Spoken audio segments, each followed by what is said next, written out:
Hi dears. അപ്പോൾ നമ്മൾ യാത്ര പോകാൻ പോവാണ് കേട്ടോ. ഇത് കരുനാഗപ്പള്ളി റെയിൽവേ സ്റ്റേഷൻ്റെ ബാക്ക് സൈഡാണ്. നമ്മൾ അവിടെ നിന്ന് കയറി ടിക്കറ്റ് എടുത്തു, ട്രെയിനായിട്ട് വെയിറ്റ് ചെയ്തിരിക്കുകയാണ് കേട്ടോ. നമ്മുടെ കൂടെ അനിയത്തിയും ഉമ്മച്ചിയും മക്കളും ഒക്കെ ഉണ്ട്. നമ്മൾ പോകുന്നത് കോഴിക്കോട്ടേക്കാണ് കേട്ടോ. കോഴിക്കോട് കാണാനൊരാഗ്രഹം കുറേ നാളും കൊണ്ട് നമ്മൾ ട്രൈ ചെയ്തിട്ട് ഇന്നാണത് പറ്റിയത്. അങ്ങനെ ട്രെയിൻ വന്നു, നമ്മൾ കയറി. എല്ലാവരും നല്ല ഉറക്കമായിരുന്നു. 10:45 കരുനാഗപ്പള്ളി റെയിൽവേ സ്റ്റേഷനിൽ നിന്നും ട്രെയിൻ സ്റ്റാർട്ട് ചെയ്തത്. പിറ്റേന്ന് രാവിലെ 6 മണിക്ക് തന്നെ കോഴിക്കോട് റെയിൽവേ സ്റ്റേഷനിൽ എത്തിയിട്ടുണ്ട് കേട്ടോ. അപ്പം അതിൻ്റെ കോഴിക്കോട് സ്റ്റേഷൻ എത്താറായിക്കൊണ്ടിരിക്കുന്നു. അങ്ങനെ നമ്മൾ അവിടെ എത്തി. കോഴിക്കോട് നമ്മൾ ആഗ്രഹിച്ചൊരു സ്ഥലത്തെത്തുമ്പോൾ ഒരു പ്രത്യേക സന്തോഷമല്ലേ. ആ സന്തോഷം എനിക്ക് ഒരുപാട് കൂടുതലായിരുന്നു. പിന്നീട് ഒരു ചായ കുടിക്കാനുള്ള പോക്കാണിത് കേട്ടോ. രാവിലെ ഒരു ചായ നമുക്ക് മസ്റ്റാണല്ലോ. അപ്പം റെയിൽവേ സ്റ്റേഷനിൽ തന്നെ ഒരു കടയിൽ നിന്നും നമ്മൾ ഒരു ചായയും പൊരിച്ച പത്തിരിയും വാങ്ങിച്ചു കഴിച്ചു. കോഴിക്കോടിൻ്റെ സ്പെഷ്യൽ പൊരിച്ച പത്തിരി, നല്ല ചൂടുണ്ടായിരുന്നു, ചായയും കൊള്ളാമായിരുന്നു. അങ്ങനെ പൊരിച്ച പത്തിരിയും ചായയൊക്കെ കുടിച്ച് നമ്മൾ യാത്ര ആരംഭിച്ചു. ആദ്യം തന്നെ നമുക്ക് എങ്ങോട്ട് പോകണമെന്നൊരു കൺഫ്യൂഷൻ ഉണ്ടായിരുന്നു. ഒരു പ്ലാനും ഇല്ലാതാണ് നമ്മൾ ഇറങ്ങിയത്. എങ്കിലും റെയിൽവേ സ്റ്റേഷനിൽ നിന്നൊരു ഓട്ടോ പിടിച്ച് നമ്മൾ ബീച്ചിലോട്ട് തന്നെ പോയി. ഒരു തിരക്കും ഇല്ലായിരുന്നു, രാവിലത്തെ സമയമല്ലേ. പിന്നെ നമ്മൾ കുറച്ച് നേരം അവിടെ കറങ്ങി കിടന്നു, കുറച്ച് റീൽസൊക്കെ എടുത്തു. പിന്നെ നമ്മൾ കാപ്പി കുടിക്കാനായിട്ട് പോയി. ഈ പുള്ളിക്കാരനാണ് നമ്മളെ അന്നത്തെ യാത്രയിൽ എല്ലായിടവും കൊണ്ടുപോയത് കേട്ടോ. പുള്ളിക്കാരൻ്റെ ഓട്ടോയിലാണ് നമ്മൾ കോഴിക്കോട് ഫുള്ള് കറങ്ങി നടന്നത്. ഇപ്പോൾ പോകുന്നത് നമ്മൾ ഹൈലൈറ്റ് മാളിലോട്ടാണ് കേട്ടോ. അങ്ങനെ കുറേ നേരം നമ്മൾ ഹൈലൈറ്റ് മാളൊക്കെ കറങ്ങി കണ്ടു. പിന്നീട് നമ്മൾ നെക്സ്റ്റോടെ ഹൈപ്പർ മാർക്കറ്റിലോട്ടാണ് പോയത്. ഒരുപാട് ഐറ്റംസ്, ബേക്കറി ഐറ്റംസ് തന്നെ നമ്മുടെ നാട്ടിൽ കണ്ടിട്ടില്ലാത്ത ഒരുപാട് ഐറ്റംസ് രാവിലെ തന്നെ അവിടെ റെഡി ആയിരുന്നു. അങ്ങനെ നമ്മൾ ഒത്തിരി സാധനമൊന്നും നമുക്ക് വാങ്ങിക്കാൻ പറ്റിയില്ല. അതിൻ്റെ ചെറിയൊരു വിഷമമൊക്കെ ഉണ്ടായിരുന്നു. ലഗേജ് കൊണ്ട് നടക്കുന്ന ഒരു ബുദ്ധിമുട്ട് അതുകൊണ്ട് നമ്മളത് വാങ്ങിച്ചില്ല. കഴിക്കാനുള്ള അത്യാവശ്യ സാധനങ്ങളൊക്കെ വാങ്ങിച്ചു. പിന്നെ എല്ലാം കണ്ടാസ്വദിച്ച് വയറ് നിറച്ചു എന്ന് വേണം പറയാനായിട്ട്. ഫ്രൂട്ട്സൊക്കെ തന്നെ ഒരുപാട് വെറൈറ്റി ഐറ്റംസ് ഉണ്ടായിരുന്നു.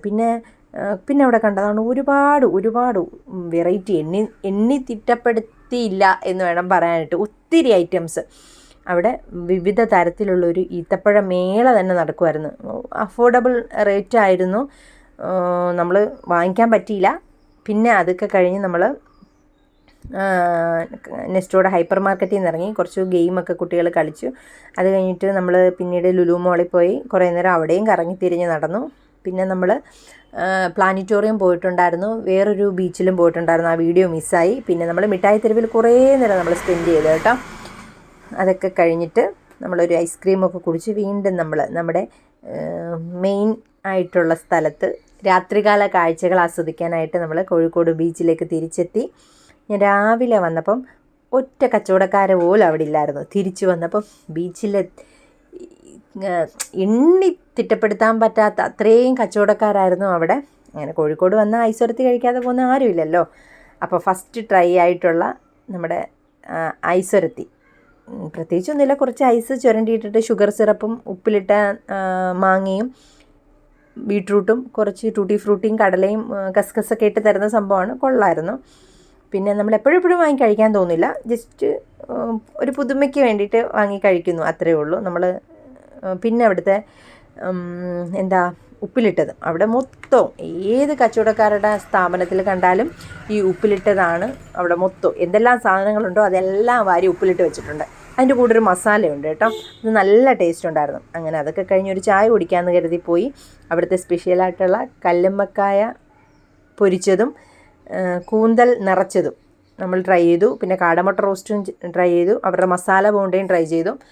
അതൊക്കെ നമ്മുടെ സാധാ പോലത്തെ. കല്ലുമ്മക്ക പൊരിച്ചത് കൊള്ളാമായിരുന്നു. പിന്നെ കൂന്തൽ നിറച്ചത് അതും അത്യാവശ്യം ടേസ്റ്റൊക്കെ ഉണ്ടായിരുന്നു.